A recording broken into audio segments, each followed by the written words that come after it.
জীৱনটোত সুখী হ'বৰ কাৰণে বহুত বেছি এক্সপেঞ্চিভ গিফ্ট নাইবা গ্ৰেণ্ড চেলিব্ৰেশ্যন তেনেকুৱাবোৰৰ প্ৰয়োজন নাই।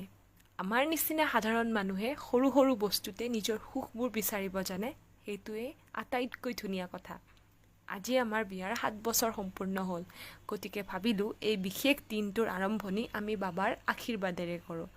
গতিকে এই মন্দিৰটোলৈ গ'লোঁ আৰু এই আইতাগৰাকীয়ে মন্দিৰটো চোৱা চিতা কৰে, অৰ্থাৎ আইতাৰ ঘৰতে আছে মন্দিৰটো।